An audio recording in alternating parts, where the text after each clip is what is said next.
And there we go again. Game number 2 of a best of 3 Sanctuary versus Next. Next won very convincingly game number 1. And now it's game 2 time. It's brought to you by Heflatv. I'm Heflatv. With me is Coucher.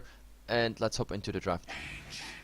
And we can already see Next.pls got their hands on a super strong hero being the Ancient Apparition, whereas Sanctuary, they actually banned out the 2 heroes that they themselves played in the first game, so that's kind of a funny sight to behold. But Sanctuary now, the Center Warrunner, the Dazzle are open to be picked up if they want to do so, or if they want a Nature's Prophet for themselves this game.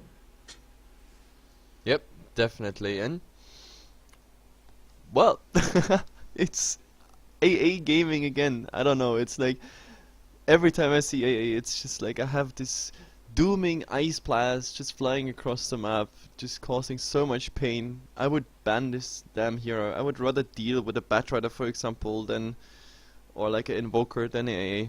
It's really like all the games we've seen with AA, it's having just so much impact. It's not even funny. It definitely isn't. I mean, I guess the reason why Batrider, for example, is stronger is that a Batrider initiation is more consistent. So you can just lock one hero down, whereas the Ice Blast, you sometimes miss it, and well, problems as such. So the AA, not the strongest. I mean, if you don't have the Ice Blast, that hero is almost nothing. Sure, the Chilling Touch is good early on, but at the later stages, it's the Ice Blast or nothing for that hero. Yep, definitely. And we see the Next coming out this time for Sanctuary. Next had it, right? Yeah, Next had it last game. So yeah, Next is coming out this time for Sanctuary. Yeah, and, I mean, it's not a bad hero, definitely. Can just scout things out with the Vendetta. And heroes like the Ancient Apparition are easy prey for that hero, but Sanctuary, what are they gonna like pair it up with? Usually you need something global for the Vendetta initiations to be more useful, otherwise you just have to focus so much resource on a couple of one-man ganks. So, not too sure what they're gonna go for here. Well, they're hesitating as well. They used almost half of their bonus time, so they're really struggling. I mean, not really struggling, but they really considering what direction this draft should go. And I mean, they have to, because like they're facing elimination here with the second game. If Next gets another head start and finish the game, then yep, Sanctuary would be out. Are they actually maybe considering the Doom for themselves? But no, they go for a Crystal Maiden, so... Wow, haven't seen her for a long time. No, actually not that long. I mean, this week a couple times, but still. Crystal Maiden. No, it's like she's not... I don't know, she doesn't get utilized by many teams anymore. I mean, she's the running aura, and there's not many teams, because there's so many more attractive heroes at the moment in the current meta. Yeah, the Crystal Maiden is just so damn squishy, and the movement speed is so low as well. Sure, Yep. she has 2 nukes, has a really nice arcane aura, so if the team with the Crystal Maiden gets a nice start, then it definitely can work out. But if they don't get the nice start, then the Crystal Maiden just falls off so much. But Next.pls, they actually picked up the Doom for the second game in a row, Yep. and that hero is like almost never bad, because Sanctuary, they're gonna have to pick up some core heroes for sure. So somebody's gonna get doomed. Yeah, someone is getting doomed. That's just a fact. Indeed it is. No, But but like Sanctuary, it worked out very well last game for them. I mean, the Doom did so work. He had twice or maybe even 3 times like a double stomp initiation, Doom on the Ember. The Ember, like he had no chance whatsoever to get into the fights. Like his damage, like I think he got once he got a fist off before he got doomed, but that's pretty much it. All the other times he was just taken out of the equation, and yeah. So I hope the Doom is gonna have such a start as well here in this game. yeah, definitely. And as far as bans go, though, Sanctuary, they take out the Nature's Prophet. They just got to know the full wrath of the Nature's Prophet the last game, so taking that out. And once again, the Viper getting banned out, whereas Next.pls, they take out the offlaners, being the Centaur and the Clockwork, but a Luna pick for Sanctuary.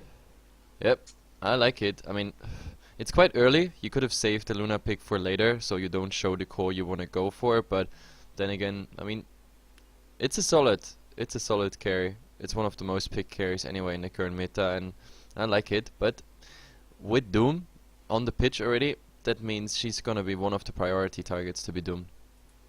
Yeah, currently out of those three heroes for sure. And the Luna, I mean, if he gets hit by the Ice Blast as well, it's gonna be so devastating for her.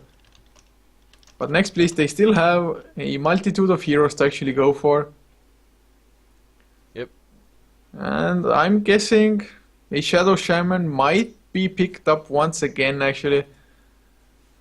Although maybe they want to pick up a core instead at the moment. But one thing we do have to notice is that there's no stand-in for Next Please anymore. District 12 did arrive for the second game, so no CISO anymore. Yep. But Sisu did a nice game after all. I mean, his Rasta was nice against, of course, the building damage and, of course, like his initiation with the Plink Dagger. Also, the timely Plink Dagger he got up there definitely worked out. So Sisu, who usually plays for TCN, definitely nice stand-in to have. Yeah, definitely has the skill to do so, but Next Please, they're quite in a pickle about actually deciding their last pickup at the moment. I guess the Lifestealer wouldn't be the worst decision with all the magical damage coming out from Sanctuary at the moment, but I'm not too sure if that fits the overall play style of Next Please or what they want to go for. Yep. They also take so much of their bonus time. Like the Luna pick already came like after more than 1.5 minutes, and now it's the same for the third pick of Next Please, and it is Oh a yeah, Lifestealer. score. I mean, it just makes sense. It's good against the Spike Carapace. You don't get stunned by the Impale. Crystal Maiden is all about magical damage, and you don't care about the Eclipse either. You can just tank it up, open wounds, and munch through the Luna. Yeah, definitely. Like the Lifestealer, like it. The only thing, it would be cool if there's some sort of vehicle for him to infest bomb with. I mean, the Doom, if he goes again for a Plink Dagger initiation, that would be, of course, one source. And, well, there's still the option of going for Storm for the mid. It definitely is. It's the Storm actually would be pretty decent as well. Just being able to jump through the background, especially as there's a Chen now. So, but then again, against the Nyx Assassin, a Storm Spirit has to be really careful not to get impaled nor mana burned. But I would still like the Storm Spirit because just go through the fight, go for the Chen straight away, so that no Hand of God, no Test of Faith sandbags or anything can happen. Yep, but still, I actually like the Chen pickup. Like, you know how hesitant I was like about Enchantress and Chen picks, and I always said like how few of them we see in the current meta, but like, was it yesterday I think, with the two Chen picks, and the Chen worked out really nice. Like, nice heals coming out. I think it was in combination also with the Dazzle, the early tower push coming out, the auras giving all the time by the creeps, and he has some nice micro skills. Like, I don't know who's gonna play it now for Sanctuary, but like, a Chen definitely early game can make a difference. Then again, it's also kind of tricky because the Lifestealer, he will take out a Chen creep anytime, so will the Doom. It's you know, it's kind of tricky to play a Chen against these two heroes because there's one infest going instantly away if you want to. Also in a team fight that is not around creeps, usually Lifestealer has nothing to escape into, but like if there are still residual Chen creeps, he actually gets quite some healing plus the additional damage out just for the fact that there are creeps around from the Chen. And we see a Tight Hunter. Yeah, Tidehunter. I mean, Tidehunter. I loved the era where Tidehunter was played like all the time. Yeah. That hero is where just teams so existed, awesome. where teams existed with the name No Tight Hunter. Yeah. I mean, that's just how strong they were. But that hero, I mean, he's still so damn strong. That ultimate is just going to wreck apart the Crystal Maiden, but the Magnus as well. So, It's a mass Magnus. ultimates, but apart from like maybe the Impale to follow up, Sanctuary, they don't have like the most massive wombo combo with the reverse polarity. Yeah, no, the problem is, I mean, the reverse polarity is a cool thing, but then again, if the Tight Hunter stays outside, for example, then your reverse polarity won't do anything. The people will be out of it before you can, like, for example, skewer them. The upside is, well, the Luna Claves and the Impale, that will definitely do quite some AoE damage, plus, of course, the Chen creeps, possible Thunderclaps, whatsoever. What am I saying? Tidehunter, Magnus, and Enigma. Super Wombo Combo Ultimates coming out. Oh, this is gonna be a fun game.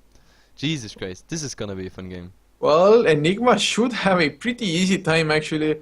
If the Tidehunter gets the early blink, he goes in with the Ravage, followed up by the Black Hole of the Enigma, which should be quite easy to land after the Ravage. And then suddenly Ice Blast on top of it all, and GG fight. Let's go for the next one. Yeah. Anyway, let's go for a fast team introduction again. I take again those guys who have just horrible names. We have Tick. He renamed himself this time, but he's muted as well. Then we have Wood, muted as well on the Luna. Snith is, wow, this time with a proper name and a nice set there as well. He's playing the Chen. In mid we have Real Toxie, the captain of Sanctuary. And last but not least, Professor Dr. Martin, the doctor you should trust. What a name, man. It makes me smile every time. Yeah, like it reminds me of some soap or whatever. Yeah.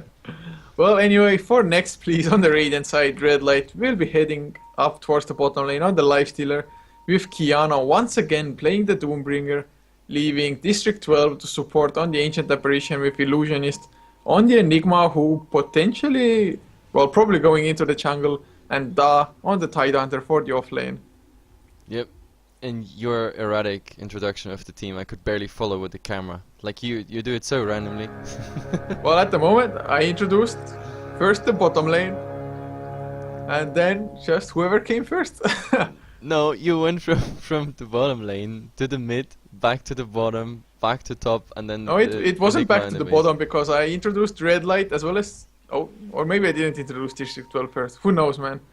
I sometimes do it per lane, but usually just randomly. No, I actually think after all this time casting, I think you do that on purpose, like just going for erratic introduction, so I can't follow with the camera at all. But anyway, we have to talk about the wards pretty fast. There's already a sentry ward coming out, which is pretty interesting because there's no observer place whatsoever. Traditional observer coming out here for the top rune, and so far, yeah, and there's the other dire ward giving vision into whatever is coming from the side, so Nyx Assassin is feeling safe. Well, he should as well, but Tidehunter taking a lot of damage already. Crystal Nova plus just some right clicks. Has to chew through some tangos. He went for the Kraken Shell to begin with. It doesn't stack with the Stout Shield, but then again, when the Stout Shield doesn't proc, the Kraken Shell will be there, as well as, of course, having the damage threshold as well. Should be decent enough, but that's going to be a really early push with the Satyr Tormentor of the Chen being present. Yep, definitely. Like, the Tidehunter has to chew through a lot of regeneration here. So I guess it's not the worst thing, but Sanctuary, this early push is way too early. I mean, Luna hasn't even hit level 2 yet, and the Satyr just gonna go down. Chen, in the meantime, he was pulling the lane at least, but it's not a double pull, which actually might be on purpose. If they want to go for the push, then a double creeper will definitely help. And they have the Centaur now. That means, like, if they...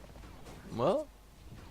Frostbite is already spacked. Crystal Nova Frostbite combination into a Centaur, and they immediately smoke up and probably head towards mid, I guess. And Doom... Well, the good thing is Doom got the right creep, to be honest. Like, Doom is starting with 0 armor whatsoever. He's so squishy at level 1 and 2. At level 3 I think he gets the first base armor. So, but he ate, or he devoured. Ate? Well, devour, it's pretty much the same. Oh, they're going in! Crystal Maiden is there, Crystal Nova to start with the slow. Frostbite not used yet, and... Oh, he didn't have mana for it. Wow. Not enough mana for it. Big mistake there. At least they're diverting the creeps for Luna to just get some damage on the tower, but still really unfortunate, and that was misplanning there. He should have used the clarity beforehand. Yep, So definitely. first blood missed, or a potential first blood. It wasn't even sure because the Luna wasn't in range anyway.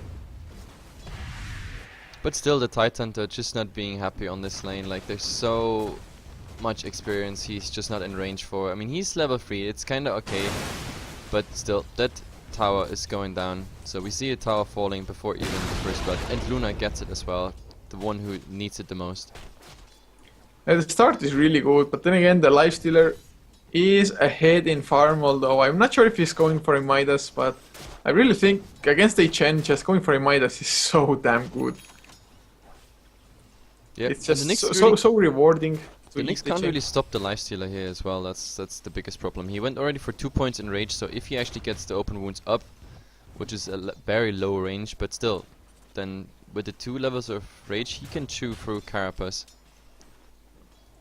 Yeah, he definitely can, and I think that's one of the reasons why the Ancient Apparition just went towards the top lane instead, to make sure that the Tidehunter gets some levels, gets the decently timed Ravage up, as well as, of course, to make sure that there's no tier 2 push going on. I mean, Lifestealer easily takes on the Nyx Assassin one-on-one, especially as the Nyx Assassin had to stay a bit back early. And the Luna, we look at a Midas Luna. Oh, now they go for her. Cold feet up. She's still They might slowed. get it as well. One more right click, they will get the first blood. Yeah. Luna stayed there for way too long. No self on her as well. Like, she could have used self in between those hits and would have gotten away. Just because it's night and she would have been faster than the AA. But yeah, no self, no nothing. So that will definitely, like, if she was planning to go for... No, she's not going for the Midas. She picked a Blade of Alacrity. Is she rushing Yasha? What? That's I have rather no weird. idea. No, I think this was a panic buyout, but like he had 1,500 gold, so I have no idea why he didn't go for. Or they go for the Tidehunter, Tidehunter loose again. and beamed up. There's the Frostbite as well. Crystal Nova not used because she doesn't have mana, but it doesn't matter anyway. Yep. Chen gets the kill. Finally. No, but I think this was a panic buy. But like I don't understand, because if he had 1,500 gold, he could have gone for, I don't know, the Gloves of Haste plus Blade of Alacrity, so that he would have had like, I don't know, 20 gold left whatsoever, and then nothing lost. But like this way, he bought the Blade of Alacrity, and yeah, that meant, yeah, he's rushing for the Yasha. Well, I guess if he already picked up the Alacrity, all he can do is just finish up the Yasha straight away before even the power treads, which is definitely nothing I think he wanted to go for. But the tower push is still happening. The cold feet are there as well, mostly to just draw the creep aggro, I guess, away from the tower. And Tidehunter should be able to hit level 6 with the next creep wave now. Yep. Also important level at the moment coming out is Magnus. He's level 6, but he's just TPing back into mid. So actually they're not looking to fight that early on, although Kiano is he rushing the Blink Dagger once again for this game? Well, it looks like it. I mean, at the moment he's not going for anything else. And with that invisibility bottle, he can also go for something. If there's a rotation mid, he just needs to go invisible, to Doom on the Magnus, and anything that would follow up. Yeah, they could actually easily go together with Illusionist, who is about to hit level 6 as well now. Chen and the Maiden again on the hunt. Oh, Ancient Aberration in big trouble. There's the Frostbite to start things up with. District 12 doesn't use anything, but Tidehunter has the Ravage if they want to go for it. Nice center stun though. Catches both heroes now. Loose and Beam coming up. I think if he wants to survive, yes, there's the Ravage. He's going in with the Anchor Smash. He might get the kill onto the Crystal Maiden. Yes, he gets the 1 kill. Luna dropping really low as well. The Creep's actually doing a nice amount of damage, and Kiano wants to chase this down with the Scorcher, but nice send back by Chen there. Luna will be safe, but the Doom on the Chen just in case. But he might be... No, he can't deny himself there somewhere in the creeps. Nope. And Tidehunter still in trouble. Yeah. Might go down the Shockwave, actually gets the kill, but the Black Hole, it was way too late. It catches too, but there's no follow-up inside, and a nice impale onto Illusionist. Right clicks coming in, and the reverse polarity catches too as well. But the cold feet do proc, and Real Toxic might be in big trouble. One more right click is all that's necessary. But he's bottling up, and looks like they're safe. Another impale. Kiana drops low Shockwave as well. Nice So- 4 of them back so far. Like, we saw all the big ultimates coming out. RP, Black Hole, and the Doom. Oh, District 12, oh, gets skewered up as well as Shockwave to follow up with. And Crystal Maiden gets the kill with the Crystal Nova. Those exchanges, man. Yeah, the only one who's not bothered with this at all is, of course, the Lifestealer. He's just farming away. He's 54 and 23. I'm also starting to show net worth. There it is. The Magnus was leading, but now it is the Nyx. So Magnus is still surprisingly doing well. Yeah, those kills, I mean, Yep. he was just part of 3 kills. That helped him out immensely. That will be his Blink there in only 700 gold now. Yeah, I mean, definitely. he wasn't doing that well on the last hits, but those kills, although now Enigma is shifting his focus on the tier 1 tower on the bottom lane. Red Light even using the Rage for faster attack speed, but the TP coming in by the Nyx Assassin and they have to back off. Impale does hit the Lifestealer, as does the Mana Burn. And with no Rage up, the Lifestealer can't do too much. Yep, like looking at the last hit, the Magnus is actually like 33 and 1 against the Doom with 32 and 5. So last hit wise he would not have been in lead, but yeah, the kills he got there definitely helping. And now Nyx. Oh Vendetta. yeah, they might get the Enigma. Crystal Nova to slow down. Vendetta hit Impale as well. Easy kill on the Enigma. Lifestealer uses the open wounds, but he doesn't have mana for the Rage now. But nice Doom onto Real Magnus. Real Toxic on the Magnus. What the hell am I saying? Infest damage. Gets the kill onto the Nyx Assassin, and now District 12 coming in for the kill on the Crystal Maiden as well. One more right click. And double kill for the Lifestealer. Oh, and the Doom Magnus now also in trouble.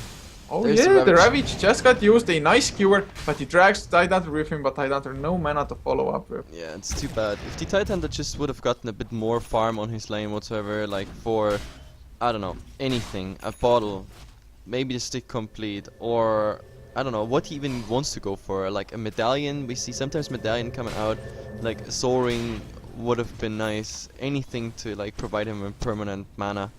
That would have been decent, but yeah, this way he was out of mana, no way to get the Magnus kill. Yeah, and actually there's a Midas now picked up on Lifestealer as well, so say goodbye to the chain creeps, and of course lots of farm coming the way of Red Light. He is the leader in net worth anyway, even before the hand of Midas, but they somewhat need to carry on the momentum, even though in the late game with the Doom, with the Black Hole and the Ravage, they still have so much. Because Sanctuary, they only have a single core hero who can actually carry the late game. Yep, no, I definitely like this equation. Like they have, like if you look at the ultimates, it's actually sick if they get it into play.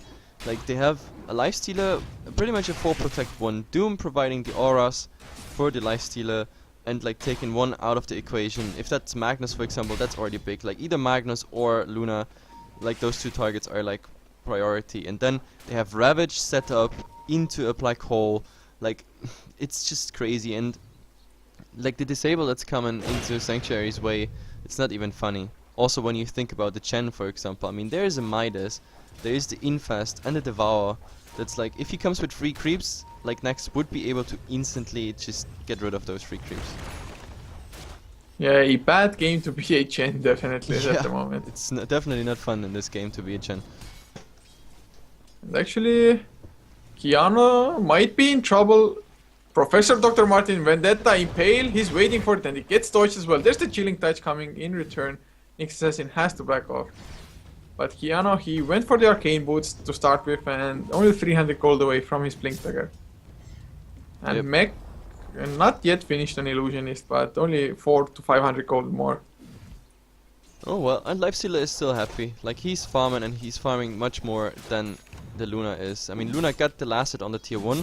That kinda kept her in business, but still, even now, with the Lifestealer also getting the last hit on the tier 1 bottom there, like he's 2k ahead of the Luna, and that's all they need, to be honest. I mean, it's kinda a gamble with those big ultimates, because they can be huge, but they can also just fail. I mean, we saw so many times games being thrown because a Black Hole went into nothing or just hitting one, RPs being triggered accidentally before. If you remember, like once that RP into say that RP into the air. Into the ground, yeah. Yeah, we saw that in, I think in D2 row, one of the group stages. Like you can easily throw a game like this, so yeah. So what it comes down to is like who is winning, Lifestealer versus Luna, considering that everybody gets some proper ultimates off. I mean, the Lifestealer is really good to man fight the Luna, but then again, if Luna gets the BKB at some point in time, that will definitely help her, but so far, brown boots with a Yasha, it's definitely a first I see that happen. Yep. Now I think it was really a panic buy, but as I said, I don't think it was the smartest choice. He had 1,500, went for the plate and didn't buy anything else, still lost 250 gold by dying, and I don't know. The Yasha first, it is an interesting pick. And now he also, like, I think he has 1,900 gold, so I wonder what he goes for. Does he actually finish a Manta before boots or anything else? That would be nuts. He doesn't even have a TP, for example. It's Man mode, Mask of Madness. Yeah, I mean, Mask Oh, of he goes for Madness. Boots of Travel, Yasha. Oh my god. Okay, So split push and never team fight. Just farm up the Luna. I guess. I don't think it's gonna work. I really No, don't. I don't think it's gonna work either because you're gonna have, I don't know, AA against the split push. You have Tidehunter, Enigma, and Doom, potentially all of them with initiation. And now we Oh, see there's a Trump. Blink Dagger coming in. Skewer misses everybody. How unfortunate. Magnus wasting the Blink. Oh, nice War Stomp onto 2 heroes. There's the Eclipse Stomp just before the Doom came out. And now Black Hole onto 3 heroes as well. That Ravage Black Hole combination coming into play and they get the chance as well. Oh my god, that's exactly what I said. Ravage into that goddamn black hole. Oh god, that fight was just a disaster. And now I Nate's mean, coming in. He wants yeah, a open piece of moves onto this. Crystal Maiden. Munch, munch, munch. Ice Blast flying as well. Professor Dr. Martin gets hit. And that's Professor Dr. Martin. Oh god, like if you say that, like Professor Dr. Martin, it sounds like. Yeah, man, it sounds funny every single time. It's so retarded. Oh, actually, Nixus he might be in trouble. Open wounds are off cooldown. He does have the Vendetta though, so should be fine. Yeah. Professor Dr. Martin, please come to the fountain. Oh my god. Actually, okay. the fight, I mean, it started decently enough for Sanctuary because even though Luna got doomed, he popped his Eclipse before the Doom. So actually, the Doombringer dropped kind of low. Yep. Actually, I think that the Doom made actually quite a misplay there because he opened and then he waited with the Doom for so long. Like it was kinda. Was he deciding what he goes for? Like he had the Magnus or the Luna, but then he finally decided the Luna, but that was after the Eclipse came out. So it's kind of a wonder that like the fight went so well for Next.pls, considering how hesitant the Doom was. Yeah, it's just, I mean, they have the superior ultimates and Magnus Oh, wasn't yeah. even to get the reverse polarity up. And The this Ravage was into Black this Hole was set. even without the Ice Blast. Just imagine this combo. Oh, there. Oh, nice blink out by Doom. Yeah, blink in, blink out. Douglas. Just immediate reactions there. And Ice Blast now flying into the mid lane. It catches only the next assassin though. But Illusionist is there with the Malphite onto the Crystal Maiden. Cold Pete as well. Those Eidolons. Oh, man, reverse polarity. Hand of God coming out. Too bad there was no follow-up to speak of. And there's a Doom now. On Real Talks as well. That reverse polarity, but no skewer to drag them back. No nothing. And that's Well, what I was talking about in the draft, that they don't have any synergy. Except was for a nice maybe RP. stuff. It That's- was a I damn mean- nice RP. Yeah, it was, but oh, skewer as well. Catches 2 heroes into 2-man impale as well. They might get 2 kills, but they actually get 2, but they lose 1 in return, but they might lose more. Then gonna go down next assassin, getting sent back home. So a 2 for 2, but getting 2 core He still heroes. has Ravage. Like, if they go too deep, they still have Ravage. And now this is another last hit for the Lifestealer. Yep, there we go. They might go for the kill actually. Nice impale, but Professor Dr. Martin gonna give away his life for it. And actually, oh, Crystal Maiden getting chased down as well. A few more right clicks is all they need. Nice frostbite though. Lifestealer under the tower. No rage either. And there's the Ravage. Only 1 hero, but they're gonna kill the Luna. Easy pick off, and they're going for Crystal Maiden. Slowed down by the Gush and Red Light. Double kill Yep, for him once again. double kill. A very, very happy Naix. But, oh man, those big ultimates, it's like... Oh well. But I actually liked it, how long he held on to that Ravage. And he instantly did it as soon as the Luna was showing up. I think that was the entire plan. Like, not using the Ravage, you know, for all the small stuff, for Crystal Maiden or Chen, it's not really worth it. They wanted to wait till the Luna comes, and then ba-bam, she just TPs in and gets the Ravage directly on top of her there. Yeah, she's just so damn squishy. 720 HP is all she has to work with. Oh, this item build way too greedy and way too weird for it to work properly. Yeah, I don't see this working out at all. Where It did looks that like ice blast fly? Got no clue. There was just the ice blast flying by my screen, but I didn't see where the rest went. But yeah, I guess it was just split push somewhere bottom or so. But yeah, Keanu is actually looking towards a Heaven's Halberd, I guess. Maybe for an SNY, but... Oh god, Nyx Assassin, is there any detection? He sees multiple heroes, but he can't really initiate on his own. Oh, but it's good that they scout this out, because now the Luna knows that she has to go back ASAP, and she went mid. By the way, that's a Blink Dagger now on the Tidehunter as well. Yeah, this is gonna be evil. Like, and Enigma actually, that's the nice thing. With the Tidehunter in the team, you don't need a Blink Dagger on the Enigma, because the Ravage comes out and then you just take whatever is nicely in range. So I really like that. And she's going for he or she, like usually viewers say like, oh, Enigma's not a she, but I don't know, for some reason it's a she. Anyway, so Enigma, he is going for, or it is going for a BKB instead. Yeah, I think it is probably right, but man, he definitely looks male, man. How can he be a she? It's like from know, the movie Watchmen, is it? I don't know, it's just the name Enigma, it's like, it sounds so female-ish. Female-ish, what a Female-ish. word. Yeah, no, come on. Like, Feminine, man. Female-ish, oh god. That's the best word I've ever heard. That sounds female-ish. so awesome. Yeah, why not? Anyway, Why? we're gonna see a push here in mid, but like they don't want to commit. The only thing they really want to do is send the Chen creeps in, and now I think they're we gonna just see blink some, in with the Ravage. some little D-ward war coming out, and yeah, eventually the Chen with the Chen creep. Why the hell is the Tidehunter staying so far back? Just go jump in with the Ravage, it would have been a perfect opportunity. No, they Three-man want to Ravage. open, they want to counter open. That's the entire plan. But now the Doom wants to go for the Luna, but she's too fast, too damn fast. Oh, Ice Blast flying mid, gonna hit absolutely nothing. Good. If there would have been the Ravage, man. Ravage. But yeah, this Doom, Oh, like on Doom the might hunt. get caught, but there's the Infest in. He blinks out, gets Frostbitten, Infest out as well. There's the Freezing Field actually, but Doom on the Magnus, no reverse polarity coming out whatsoever. Kiana drops really low, but there's the Ravage as well. 3 heroes are gonna go down as there was a buyback by Real Dogs. He wants to go in. Can he get the reverse polarity? He gets the kill on Doom at least, and maybe back off with the skewer over the river, but 3 heroes down and Lifestealer kills off the Chen as well, monster kill, with a triple kill on top.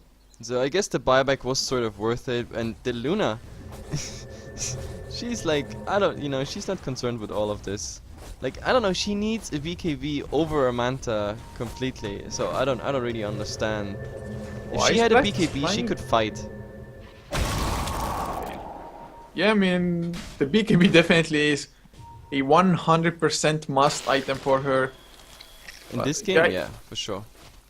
Just that item decision by her overall. She can't even split push without the fear of dying if he doesn't have the BKB.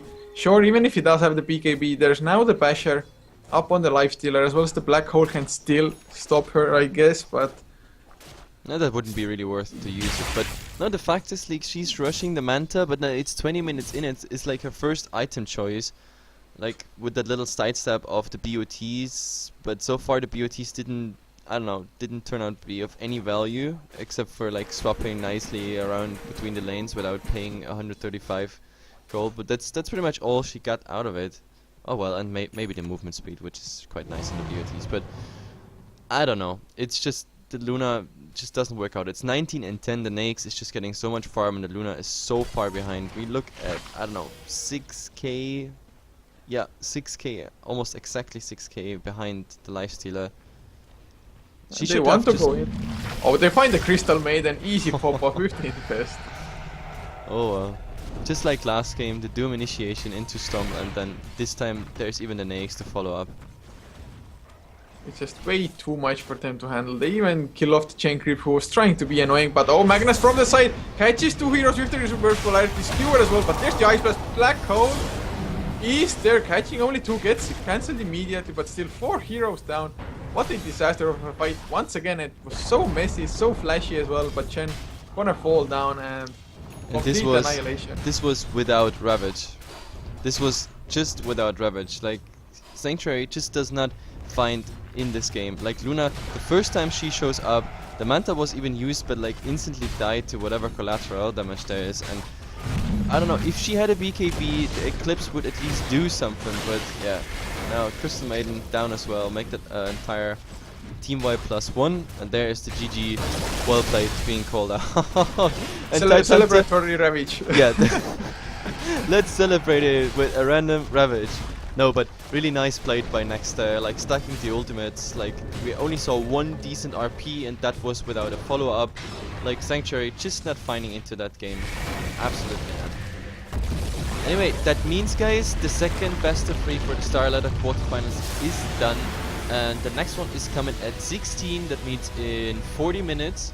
So I'm gonna leave the stream online, and the teams that meet is SFC versus ROTK at 16 CET. So stay tuned there, guys. We have just a small break, and then we come back. We are called Heflatv. I'm Heflatv, and with me is Coucher.